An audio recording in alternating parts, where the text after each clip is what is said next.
Yeah, I brought something for you, sir. Okay. What? No! All right.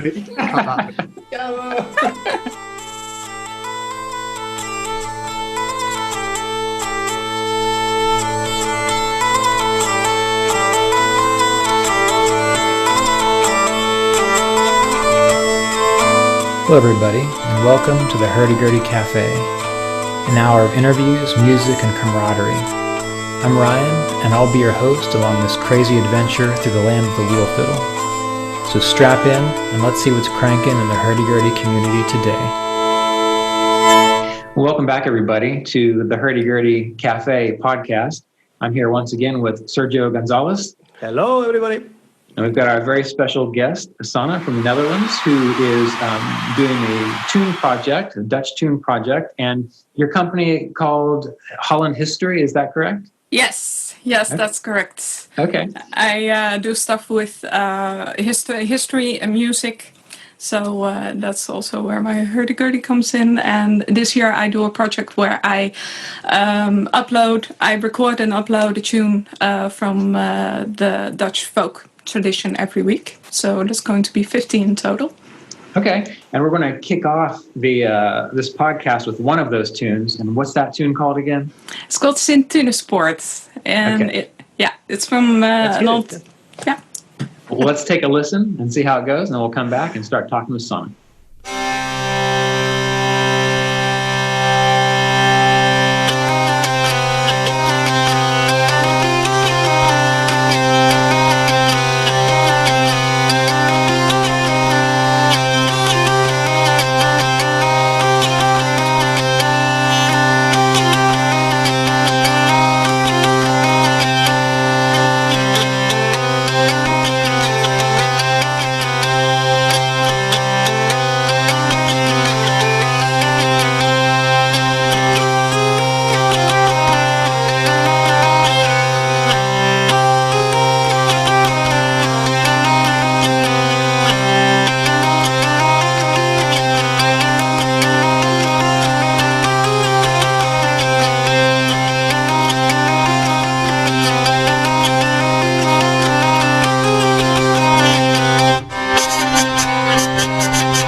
All right, so welcome back, everyone. That was a great tune. It was nice. Yeah. Yeah. Do you have anything you'd like to say about that? I know you had some stories for some of these topics. Yeah, it is from a collection called Oude en Nieuwe Hollandse Boerenliedjes en Contradansen, which is a mouthful. It's a quite big name. Yeah, it means old and new Dutch farmer songs and country dances, and is a collection that was printed between 1700 and 1716, and it has almost 1,000 tunes. And this is one of my favorites from it because it is actually a jig, so it's very cool and up tempo. And I haven't been playing Hurdy Gurdy for that long yet. So this was actually the first time I've recorded with a 3-coupe. So Okay. yeah, so I was quite pleased with how it turned out. It's not perfect yet, but yeah, it's a really cool tune. Okay. So tell us a little bit. How did you get involved with the Hurdy Gurdy? How did you start? Well, I actually have been smitten totally in love with the Hurdy Gurdy for a very long time. I think the first time that I ran into it was with Faun, with Elisabeth Pavelka. And I remember like buying the CD. I think it was 2003 or something. So it's, yeah, like 15, 16, 17 years ago, I saw Hurdy Gurdy. I had a couple of run-ins with that. I bought my own Hurdy Gurdy shaped object. I figured out that it did not work. Yeah, that is a funny story. I don't have it here anymore, but I found something for 100, I think it was 150 euros on Marktplaats, which is like the Dutch version of eBay. And it was nice, and the lady delivered it to my house, and it came with very, very tortuously tight steel guitar strings. That should have been my first hint.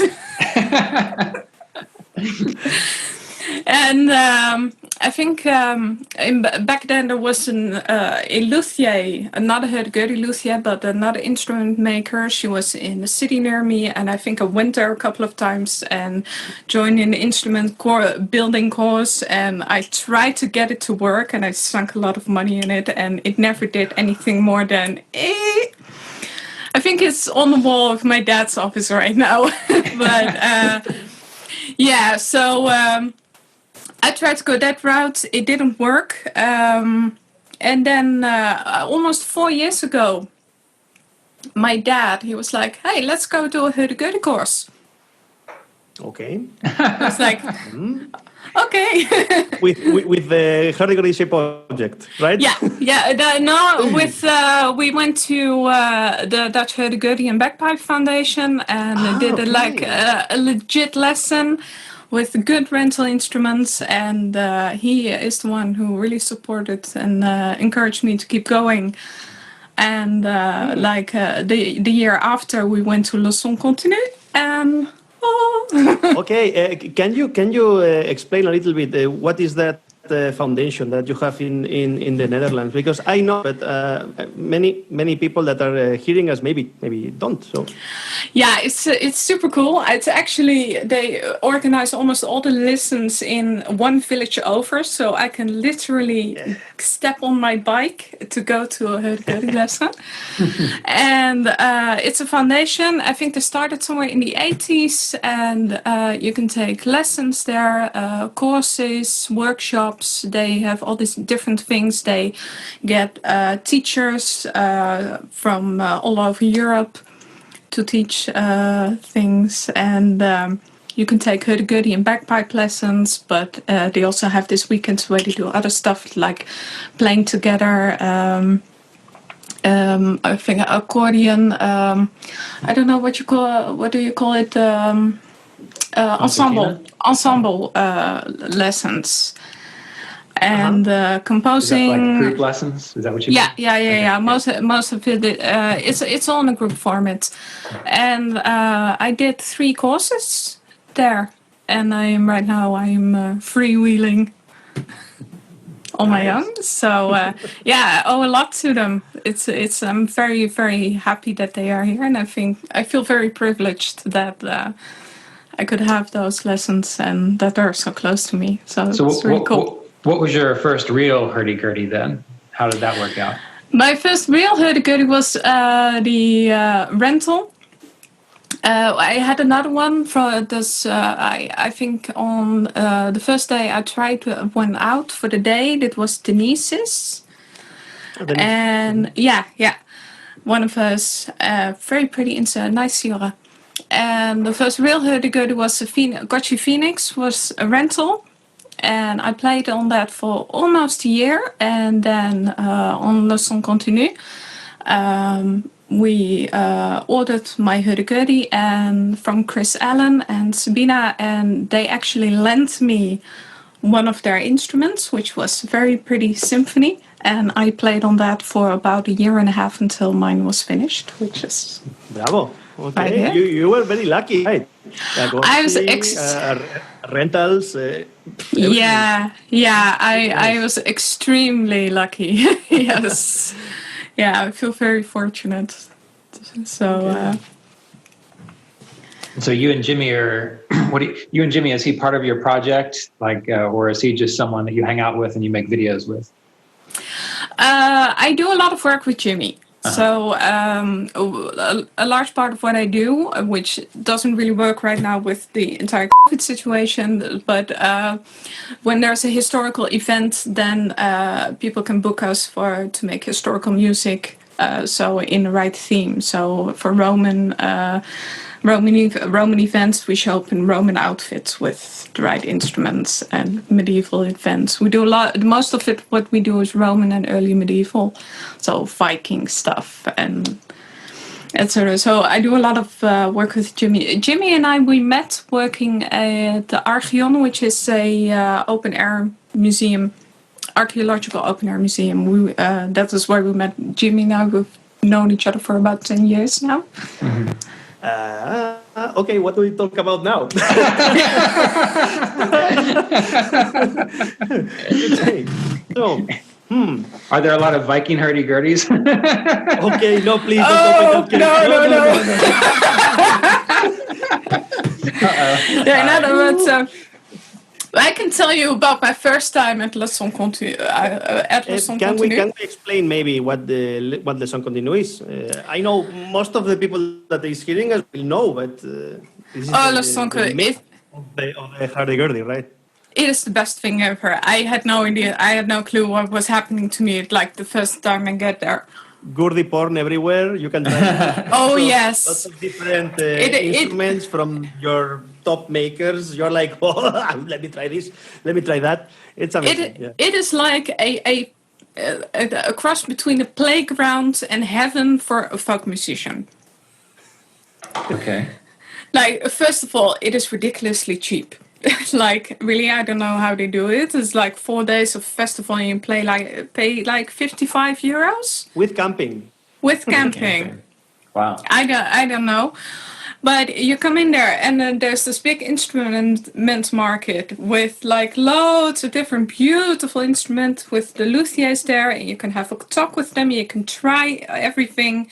And there are musicians everywhere, and there are sessions that are popping up like left and right. So it's just super, super fun, and it is a great opportunity to try loads of different stuff and compare them with each other. It's like everybody's like, if you ever have an opportunity to go there, because you're never going to get a better chance to just really compare stuff and go like, oh, I like that. Oh, that's not really my thing.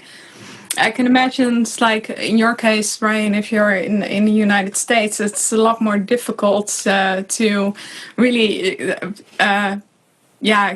get a good grasp of what you like in a hurdy-gurdy, because they're all so different. Well, and there's nothing going on here in the United States. I mean, no one has hurdy-gurdies except for people spread out over hundreds of miles and thousands of miles. And so, if you get a hurdy-gurdy here, you kind of just got to hope that you're getting a good one. And then you've got nothing to compare it to either, because there's no one around. You say this because states are so big. Because on the Hurdy Gurdy census that we did, we found out that there are actually a lot of Hurdy Gurdy players in the States. Oh, really?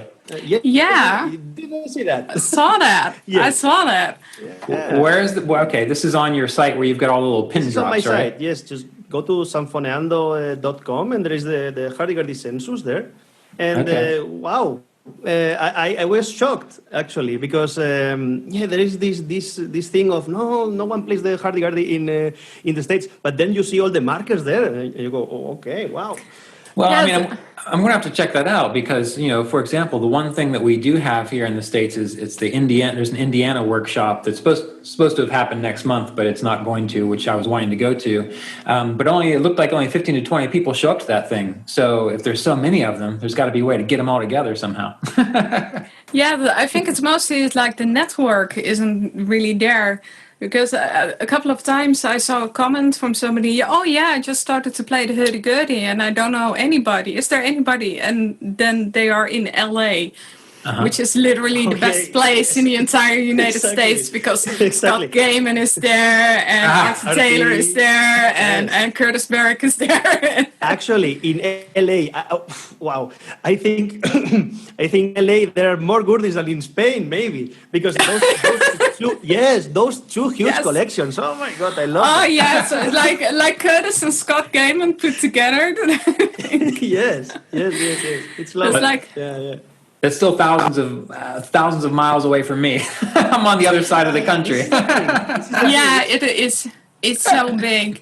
Yeah. Well, if you ever get a chance to come to Le Son Continu, like really, I can recommend it because it is really cool and yeah, or you can just go to LA and just. Well, I think I'd rather see Scots. I'd like to go to LA too, but I think I'd rather go, across the ocean and make it kind of a little bit of an adventure. It seems like a thing that you should have an adventure doing. It's like literally in central France, like in the countryside, and it's very beautiful. Berry. The weather. And it's a French festival, and like the French, they don't f*** around with festivals. It's like you're not getting sticky fries and warm beer. Yeah. Well, what if you don't speak French? Because I actually don't. I would just say it's like make sure you don't have to go to the first aid post. Okay. Because they won't speak English, or they don't. It's an insurance thing. It's an insurance thing in France. So it's like the ones I've seen don't really speak English, but it's an insurance thing. So if you can get a scratch and there are like 7 people swarming you and filling out insurance forms and.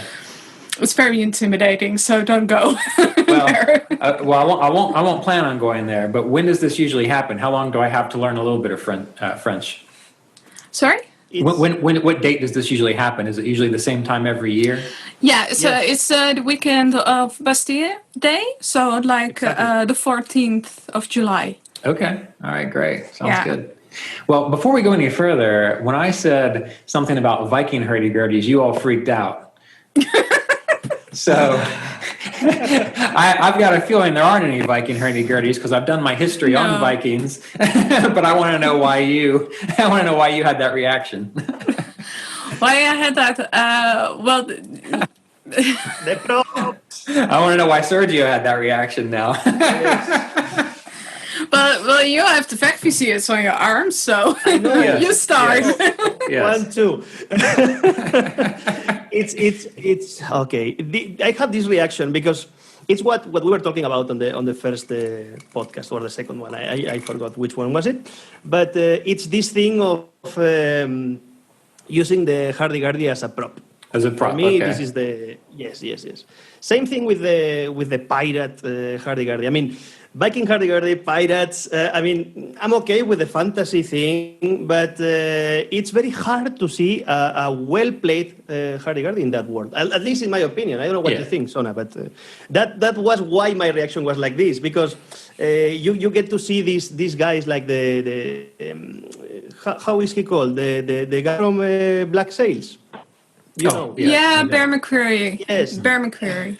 Yeah. It's cringy when you see him talking about the instrument and using them in Viking video games and pirate movies and so on. But he's using it as a sound effect, not as how the instrument is supposed to sound. So this contributes a lot to the thing I keep repeating. This instrument sounds like a Diane cat. No, it's just that you are using it wrong, or you are using it as some sort of rustic and rusty sound effect, you know. Right. And this is... Well, okay, so I'm going to take it just a little bit further, and I know this might be the dumb portion of the podcast, but forgive me, I'm just going to go a little bit further with it. So I like to play the game Dungeons and Dragons. Are you familiar with that game? Yeah. Okay.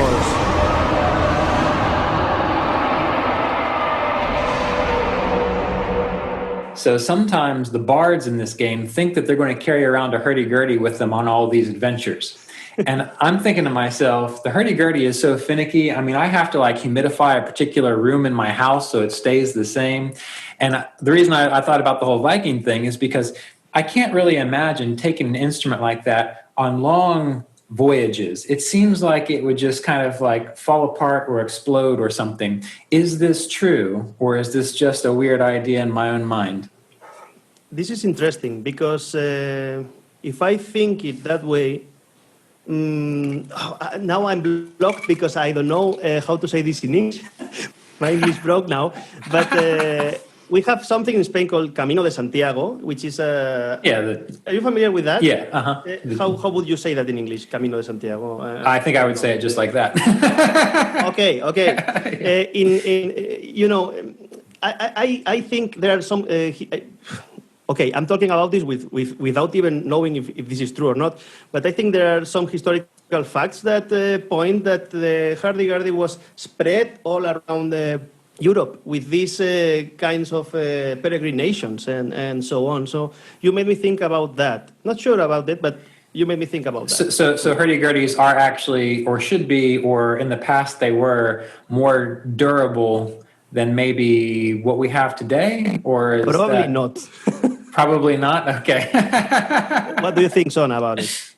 I mean, do you understand what I'm getting at here with how, when I think about taking them out in the weather and in the environment and traveling around with them, it seems like it would be a lot of work. I think, as far as I know, the current design is about 255 years old. It was quite refined. I think somewhere in around 1700s. I don't really know, but there was a French instrument maker who refined it to the traditional instrument that we know now. I don't want to get too deep into that because I'm not quite sure actually about the details. I'm a bit fuzzy on that. But to come back to the entire Viking thing. The entire tradition and the history, it's very obvious to us because we are in the community and we're in the scene and we are surrounded by the people who know and who have learned about it and we're learning about it. But it's easy to forget, like for all the people outside of that, it's still a complete mystery. And it is such a weird, odd, fantastical instrument, and it speaks to the imagination, both in looks and design, and also in the sound. Is that I suppose that for a lot of people it can be whatever they want it to be. Does that make sense? Because so they fill it in a way that speaks to their own imagination, and I think that's where the entire Viking and pirate thing comes from. Right. And it doesn't exactly have to be based on any sort of history or reality, but that's what it does for them. So. Right. And sometimes it's nice, but sometimes it also spreads a wrong idea about the. Yeah. Sometimes there's this. Yeah. Go. There's this very idea that things that historical things were bad, because if you people don't tend to realize that people like 500 or 1,000 years ago were exactly the same as we are right now today. So people tend to think it's like that history is this linear progress, and we are here, and everything that comes before that wasn't as good. But like even 1,000 years ago, people liked to listen to nice music, and they liked to make themselves beautiful, and they liked to entertain themselves, and it's all the same. So I have the idea that people tend to project that notion of we are the peak of progress right now, and they like to project that on their idea of history. So what was I saying? Somehow we were talking about Vikings and Dungeons and Dragons, and then it all went downhill. Yeah, but it's like if you think about that, then if you think about that idea that we are at the peak of progress and it used to be worse, and this is an old-timey instrument, then for some people it is easier to accept a bad, like, why it sounds bad. That was my point. I see. Like, because that fits in their frame of reference. Somehow. It's also like okay, hold on. Do I get what you're saying here? Is that, so for example, thinking of this whole Viking thing and pirate bit, since it sounds bad, at least, or it's not quite played well in those kind of situations, we're just assuming that's how it was played then, because it's old. It is also it has a bit to do with there are these old records. You have these old projects where with music scientists going to old people and asking them to sing old songs that they learned, and there's a beautiful old project here in the Foundation for Dutch Culture and Language, but you have that also in Spain and in Hungary, I think, where they, in France, where they talk to old people, can you play old songs, and I think there are these records with hurdy gurdies, like really that sound horrible, like screechy and creaky and old, and they think like, oh, okay, that's how that used to sound, but not realizing that those instruments were probably like sitting in an attic for the past 40 years and they haven't been touched. Well, I mean, that's a really good point, because there's a radio station here, the National Public Radio, and sometimes they play recordings from old-time musicians here in the States. So like old-time fiddlers, and the same thing. They're recordings, and they sound, to me, I'm not a fan of old-time personally, but to me they sound screechy, they sound out of tune, like the person can't intonate it. Yeah, we're not going to know how it sounded on like well-used, well-adjusted, well-taken care of instruments played by a musician at its peak. Right. Because it wasn't recorded in that time. But yeah. Well, then you see 1700s restored instrument sounding very beautiful, like a luvette, or Exactly. Yeah. Right. That one of those instruments on that podcast we did with Scott, wasn't that like an old 1800s? The first loop back that he showed us. Do you remember, Sergio? No, it was actually from the 70s, I think. Okay, so it wasn't that old. Sam Palmer, but okay. Yeah. When we talk to Scott Gaiman, I'm sure he will show us some real nice oldies. Yeah. So, yeah. Okay. Well, speaking of, before we go on, Sergio, hold that thought, because we've got another tune that we need to listen to. And which tune is this, Sanne? Not the Tobie Miller one, the second one of yours, In the Woods, I think. Yeah, it's a tune that I am playing with Jimi. Jimi Hellinga, also known as Electrovolt. He is my best friend and an awesome player. And I do the singing there. It is a medieval song. It's called Het viel, eens, hemels, douwe.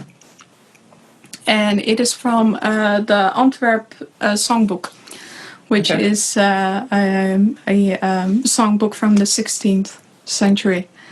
Excellent. And I do the singing and Jimi does the hurdy gurdy.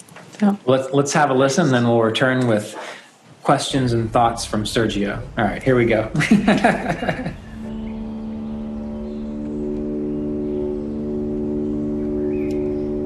Het viel eens hemels douwe van mijn liefst vensterkijn. Ik meet geen schande vrouwen, ze staat in het hertemijn. Zij houdt mijn hart te bevangen, terwijl ik is zozeer doorwond. Och mocht ik troost ontvangen, zo waar ik gans gezond.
Okay, so that was a wonderful tune performed by Sanne and Jimi.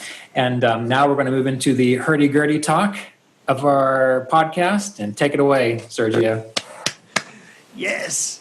I know Sanne really likes to think about technique, about the good posture. Yes. Because we talk a lot and we cringe and freak out together when we see players like playing like this or like that, or because, you know, as a teacher myself, it's like, pain here, tension there, and I get really nervous when I see people playing like that, because they will hurt themselves if they don't achieve a good posture.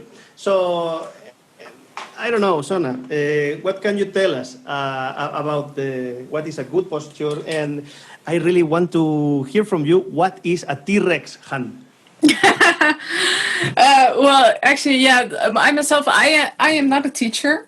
I've been playing for almost 4 years now, but I have kind of like some issues. I have like super flexible fingers. See that? And that is also why I wear a splint on my pinky. wondered about that. Yeah, it's I collapse in this joint, and so my fingers are not very strong, and this helps me to not like I don't have to use my hand as a counterweight. So this helps me get good technique and help all sorts of back problems. So that's why I've been quite interested in getting a good posture and good technique, and also because I am one of those people who's like, when I learn something, I don't just do it. I really have to understand like the fine details of it, like everything, how it works and where it starts and where it ends. So that got me quite interested. But the T-Rex hand, you see that? Like the dinosaur? Yeah. Okay. Yes.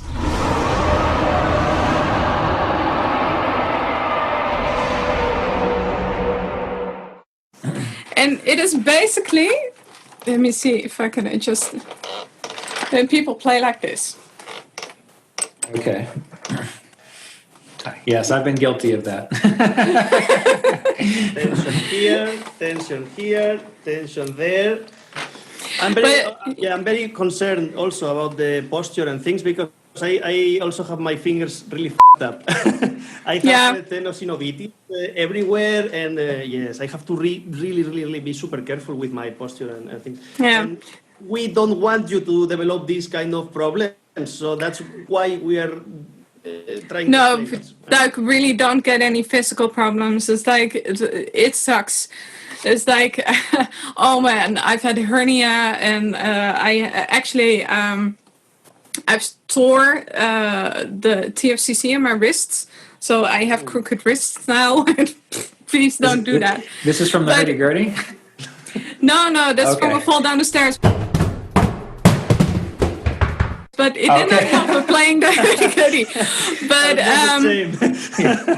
with the left arm, it's like it makes sense. Like you don't to keep the wrist straight, you have to like lift up the shoulder. Yes. Which it feels a bit awkward in the beginning, but I think it's really about optimal function. Because if you like take your hand and you have your wrist straight and you wiggle it like that, it feels good. But if you drop it, you're going to feel some resistance. Mm-hmm. You feel that? Yeah.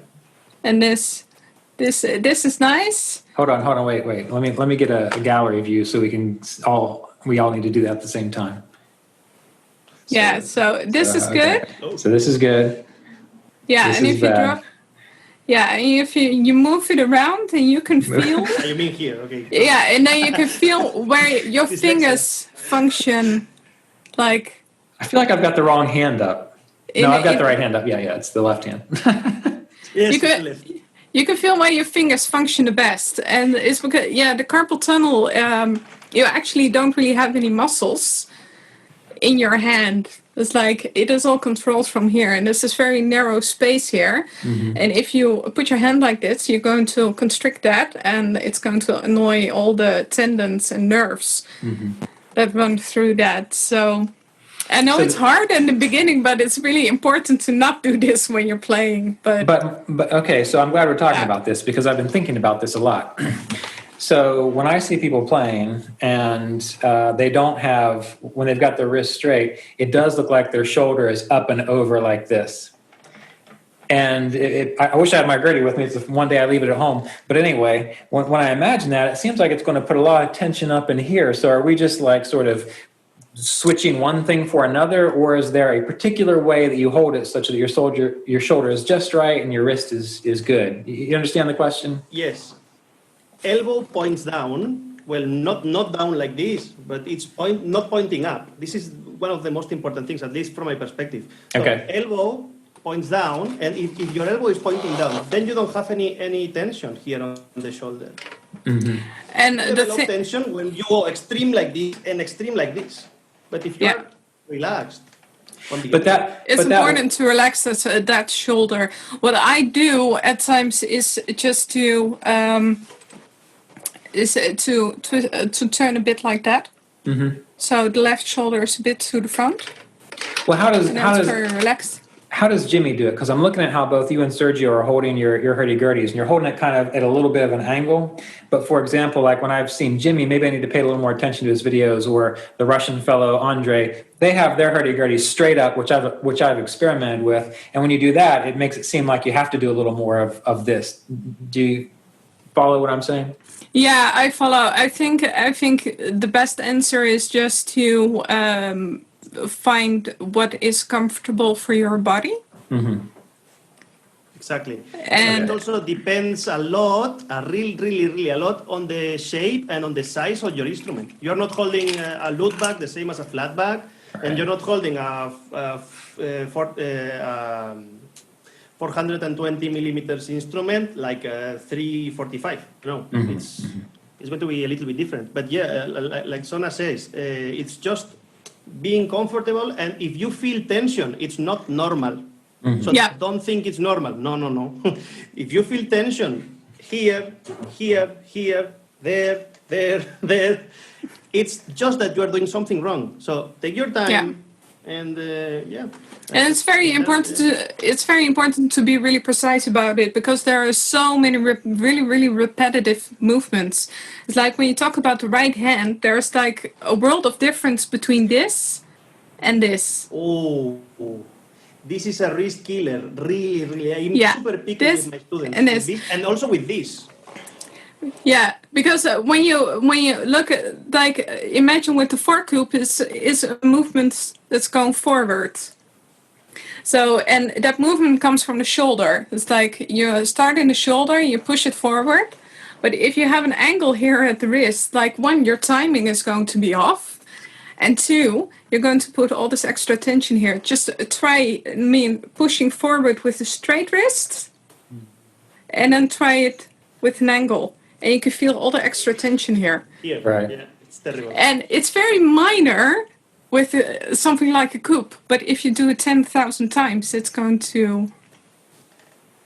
Right. Yeah. You up. I don't know if I'm allowed to say that. Well, it's the third time we've said it today, so it's okay. Really, yeah. I swear a lot I'm Spanish, so... On YouTube, I wonder if it asks you, is this made for kids? So I wonder now if I have to check no. No.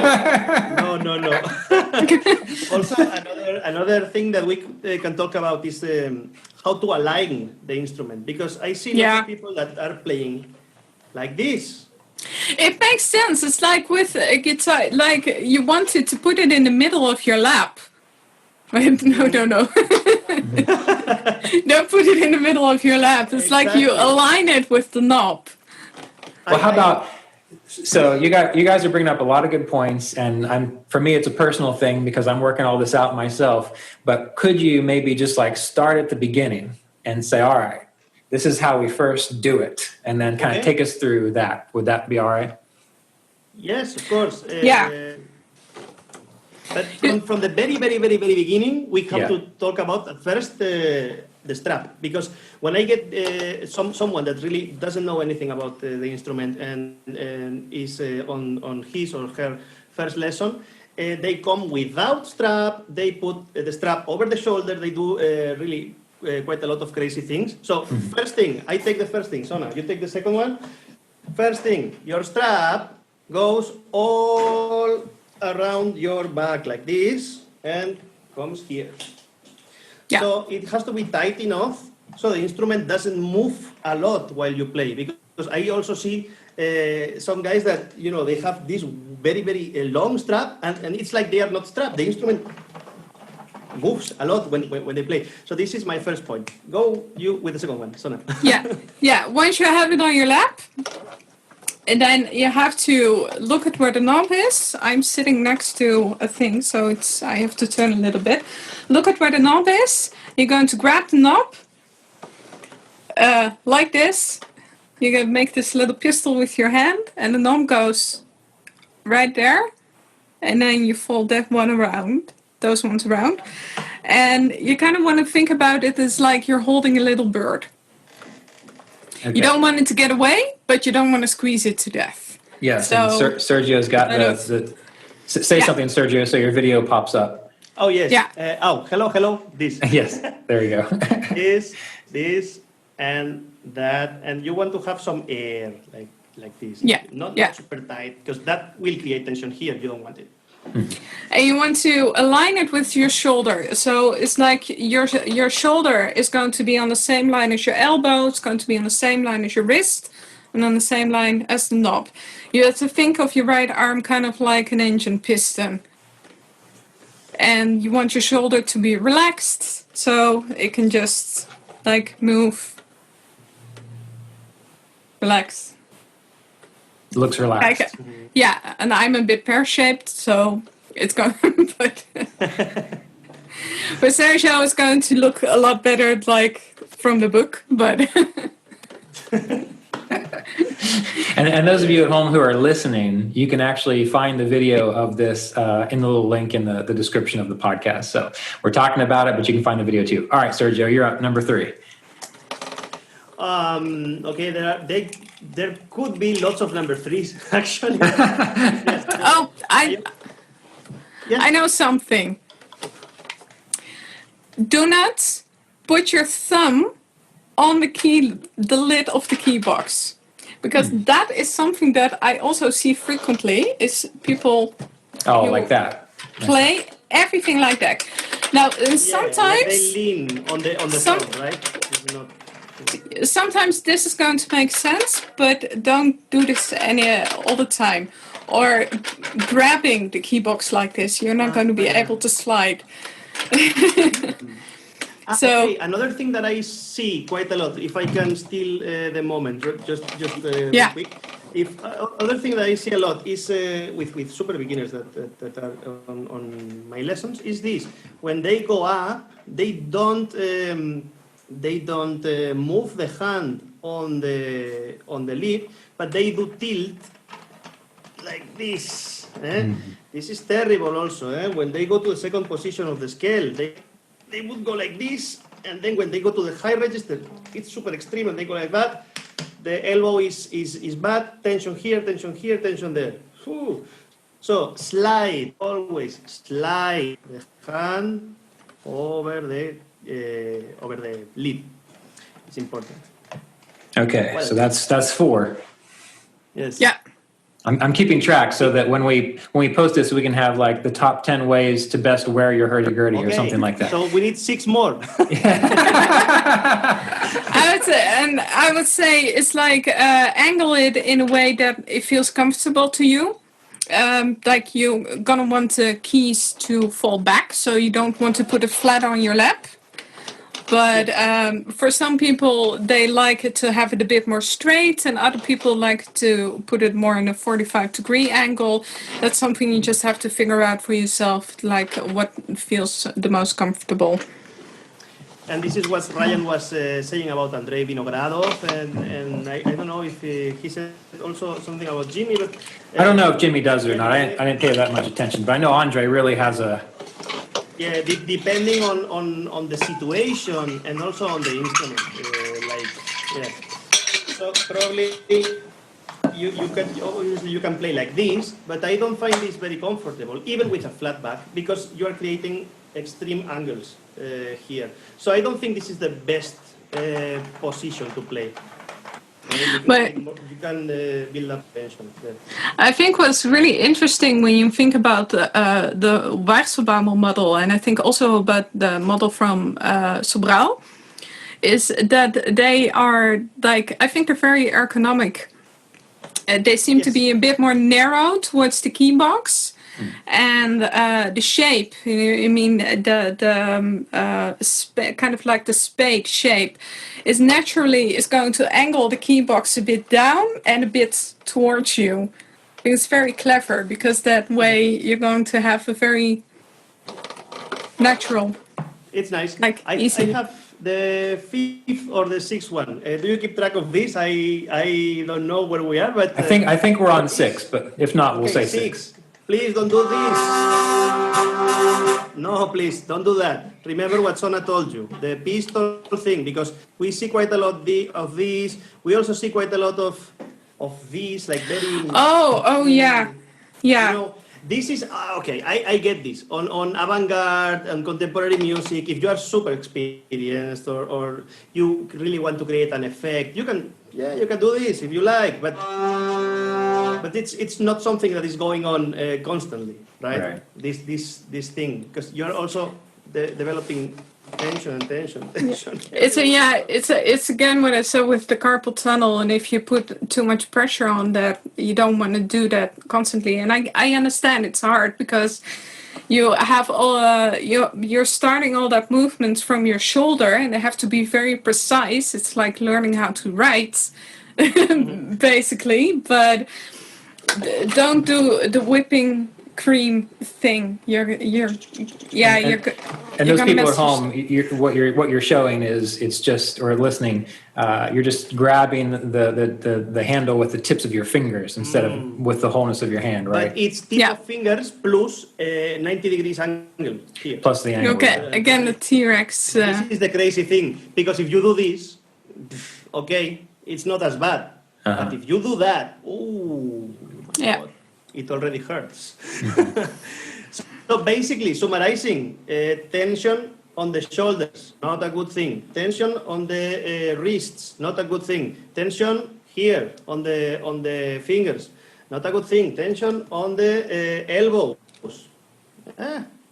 If you don't have any tension, you will play a lot better. You will learn faster. And you will get everything to work, right? So please watch out your. I think in general it's just very good to be like aware of your body and what your body is doing and how it is feeling, and that can be very confusing. Like I think like it goes for a lot of instruments, maybe every instrument, but because you're doing a lot of stuff at the same time and you're listening and you're trying to do a new motion, that is weird. But just take your time and take it one step at a time and just listen to your body. Well, okay. So did you have one more thing or other things you wanted to go in? Because I've got some questions about the trompette and how you do it with your hand. Can we jump into that for a minute? Okay. Yeah, sure. So anyway, for years I have not tried to do much with the trompette, which is why I'm terrible at it, but I've decided to commit to trying to get better. And I had a lesson with Steve Tyler, and he gave me a bunch of different ways to do it, but I don't have the muscle memory, and I just don't have the muscle memory yet to do it how he's trying to do it. So I noticed over the days that I've been practicing multiple times a day, I'm definitely starting to get strain in my hand. And so I'm wondering, is that me just getting more muscle memory like when you work out, or is it just I'm not doing it right? If you have pain, yes, go on, sorry. I would say option 2. Okay, just not doing it right. Yeah, I also remember like I struggled with the trumpet for a very, very, very long time. It took me about 2 years to get to coup de quatre. And I know it really tenses up your hand, but really the motion, if you do it precisely, is very relaxed and very small. If your trumpet is regulated, like adjusted correctly, it is a very small motion. But do you practice on tempo or do you practice slowly? I've been practicing with a metronome because he gave me a few different exercises, and one is kind of slow, but then we started doing the 3 pattern, and he encouraged me to play a lot faster to get used to doing that. So that's a lot different than what I would normally do. So I'm kind of doing back and forth between the 2. Okay. And when you play the trumpet, do you feel this? Do you feel this that this part of your arm gets stiff a little bit? It's more up in my wrist because I've always tried to keep it kind of loose, like you said, have air in there, a little bit of a basket. But yeah, air here instead of your palm, but not here on your wrist. Okay. So keep the wrist straight. The wrist should be like a piston on a steam train, 100%. So because this may be because you get these hits, like yes. And when you play the trumpet, so your arm may be a little bit like this, and it should be more. Okay. Like that. It also really pays to play in front of a mirror, or just what I did is make a slow motion video of myself trumpeting and seeing what I was doing. And that is such a good tool just to really figure out what's going on, because it's so fast and then it are such small, complicated movements. So That's a great idea. Has anyone done that yet? I mean, have you guys? Yes. Someone's done the slow motion bit? yeah. When Sona started it, everybody posted different slow motion videos, and we analyzed each other. And Nigel also. It was really fun. It was really fun. There's a topic somewhere in the Okay. Hurdy Gurdy community with So a lot of look it slow up. motion videos. Yeah. Okay, I must have been late on that because I remember watching a video with Nigel and he's just cranking through all kinds of stuff and I'm thinking that's great, but I'm not quite sure exactly what you're doing where. Nigel's technique is so interesting because he made a slow motion video, and on his two, he actually does the one, right? two coup, by hooking his thumb around the knob and pulling it back. It's very interesting and looked awesome. Yeah, I can't do that because I have this really, really tiny thumb. But Well, so to summarize, the right hand when you're doing the trompette, you've got the right position, but when it comes to ergonomics and body mechanics, can you summarize what a person needs to really pay attention to? And just one of you go first. I would say keep the wrist straight. Okay. And what really was important for me personally, is to practice really slowly and get the position right. Okay. So I used the trick with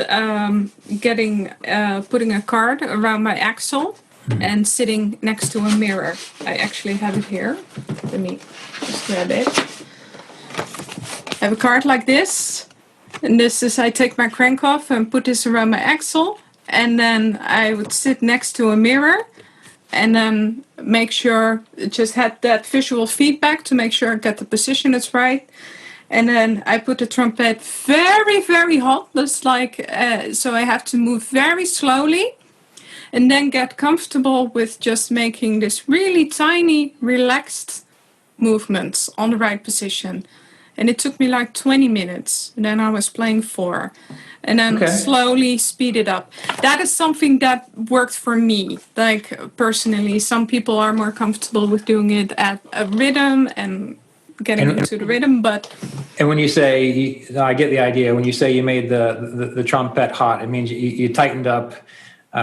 You tightened up the string so you barely had to touch it and it would buzz. Yeah, just so it was just a hair from buzzing all the time. Right. So you have to very slowly and then get that very tiny movement and tiny buzz in. And then what was great for me is that I started with a really relaxed hand because my hands cramp up if I have to think about too much. Right. So, and then I'm trying to get it all in the right place. So very hot and then very tiny movements and get them all in the right place and go like, okay, this is how it's supposed to feel. And when you're comfortable, and then you take a little bit of tension off, and then you have to go a bit faster to get the same buzz, and you take another bit of off, and practice it like that. That was my method. Okay. How about you, Sergio? Also watch your rosin level when you're practicing coups at first, like difficult coups for you, 3s, 4s, 6, whatever. Watch your rosin levels. If you don't have enough rosin, it's going to be difficult. So always hot tiran, a lot of rosin. Okay. Then it will be easier at first, even if it's too much rosin for your chanters. But it's worth it. It's worth it like that. And also another thing that I tell to my students is like when you are first learning the coup, I advise probably to keep the lines you are drawing with the coup, keep them as straight as possible. This helped me quite a lot because I see people that is trying to draw curves like this too. when they are playing the coups, and this is also affecting your wrist and is building up tension. So if you think about what are the lines you are drawing with your moves, they are straight because the circle is automatic. You don't need to draw it. You don't need to do this because you fucked up your position in a second. So just visualize the square. Right. or the triangle. Like if you visualize that, then you're going to be fine. Got it. Okay. Well, good. Well, any other thoughts on T-Rex hand or how to wear your hurdy-gurdy best before we wrap up our time together today? I think it's time for Tobie, maybe, or what? Okay. But you were going to say something, Sanne. But Tobie comes with a story. Yes. Well, first tell us what this track is, and then tell us your story. Yeah, it's from Ensemble Danguy, which is the ensemble from Toby Miller. And it's the story. When I was at Leçon Continue in 2017, I think so, yeah, it was 2017. I was there with my family and we were picking out a Hurdy Gurdy, and Jimi was there also, and he gave me great help. And there were other people who were there to advise me, a couple of my Gurdy teachers, which is great, by the way. It's like another nice piece of info to drop is like, listen to your teachers and listen to people who know better, because you're not going to regret that. So, but anyway, we were browsing the stalls and we came up to Chris Allen's stall, and I saw this one. Well, another version of this. It was like, oh, it's really small. Mm-hmm. And I had always thought of the big alto Hurdy Gurdies. But it's really small, but it is cute. Mm-hmm. I'm going to try it. And then, I loved it. It's like, because Chris makes the lightest keys like of anybody. They are super, super light and easy to play, which is very nice with my fingers. So, this one turned out to be it. We placed our order, and a little later on the day, there was this girl who showed up at the stall, like curly hair, glasses. Jimi was talking to her. It's like, oh, that is a really nice instrument. You should try it.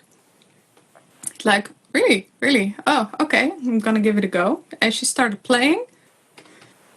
And I was shocked and awe, and I started videoing her.